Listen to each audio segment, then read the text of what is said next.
ለቀረው ወይም ለሚቀጥለው ጊዜ በስልጣን ኮርቻ ለመኖር የማደርገው የፖለቲካ ዘመቻ ወይም ካምፔይን አይደለም። ባለውለታነት አክብሮትና ፍቅሬን ልገልጽ የምችልበት ቃላቶች ያጥሩኛል። ሀገሩን ከሚወድና ከሚያገለግለው እውነተኛ ኢትዮጵያዊ ሁሉ ራሴን አልቄ ወይም ለይቼ አይደለም።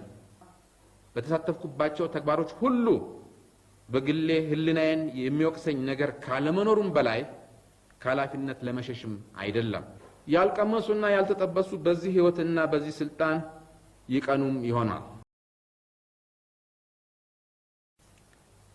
አብዛኛው የኢትዮጵያ ህዝብ፣ አብዛኛው የኢትዮጵያ ታጋዮች እስከዛሬ የሀገሩና የወገኑ አጥር ሆነው በጀግንነትና በዓላማ ጽኑነት በደሙ የሚዋጀው የኢትዮጵያ የጦር ኃይልና ህዝባዊ ሰራዊት በኔ ላይ ካላቸው እምነትና ከጣሉብኝ ከባድ አደራና ኃላፊነት በላይ በተግባርም ሳይለዩኝ ባለፉት 17 ዓመታት የፈተና የውጣ ውረድ የሞትና ሽረት የትግልና የድል ውስብስብና አስቸጋሪ ጉዞ ስለሰጣችሁኝ ወደር የሌለው ድጋፍና ብርታት ዛሬ ወደ ኋላ ምንም ይሁን ምን ሰዎችም ጊዜዎችም ቢለዋወጡ ሰው ሰራሽና ተፈጥሮ አመጣሽ ችግሮች ቢፈራረቁብንም በህዝቡ ላይ ያለኝ እምነት ባለውለታነት አክብሮትና ፍቅሬን ልገልጽ የምችልበት ቃላቶች ያጥሩኛል።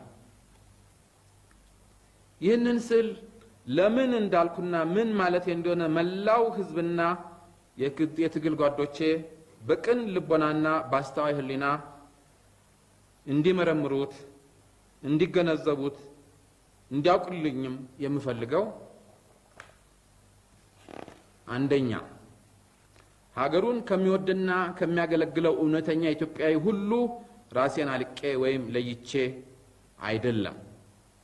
ሁለተኛ በተሰጠኝ ኃላፊነትና የሥራ ድርሻ ለሀገሬና ለወገኔ ይበጃል ብዬ አምኜበት ባደረኩትና በተሳተፍኩባቸው ተግባሮች ሁሉ በግሌ ህልናዬን የሚወቅሰኝ ነገር ካለመኖሩም በላይ ከኃላፊነት ለመሸሽም አይደለም።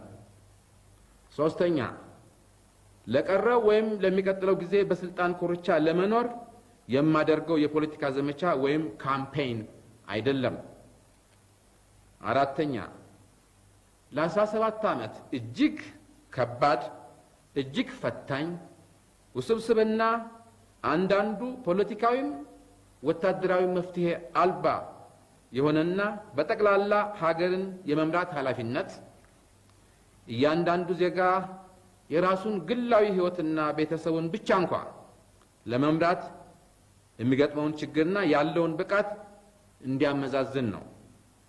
አምስተኛ በተለያዩ አያሌ ምክንያቶች ሰላም፣ አንድነትና መረጋጋት ሰፍኖባት የማታውቅ ሀገር ለአያሌ ምዕተ ዓመታት ለኢትዮጵያ በጎ አመለካከት በሌላቸው አካባቢና ከጦርነትና ከፖለቲካ ውዝግብ አንዴም ነፃ ሆኖ የማያውቅ ልዩ ስትራቴጂካዊ በሆነ ጂኦፖለቲካ ክልል የምትኖር ሀገር ሳታታ ያጣች ከኋላ ቀርም ኋላ ቀር ከድሆችም ድሃ ሆና ምግብ የምትመጸወት ሀገር ሌላው የቀድሞው ጊዜ ቀርቶ በዚህ ትውልድ ጊዜ ብቻ ለ30 ዓመት በርስ በርስ ጦርነት የምትማቅቅ ሀገር የተለያየ መንፈሳዊ እምነት የሚያራምዱ ዜጎች የተለያዩ ብሔረሰቦች እናት የሆነች ሀገር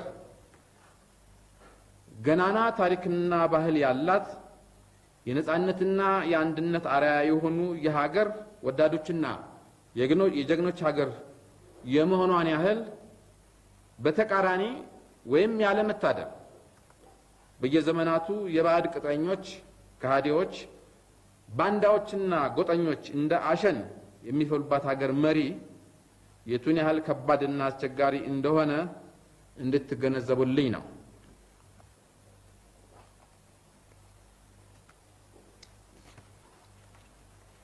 ያልቀመሱና ያልተጠበሱ በዚህ ህይወትና በዚህ ስልጣን ይቀኑም ይሆናል።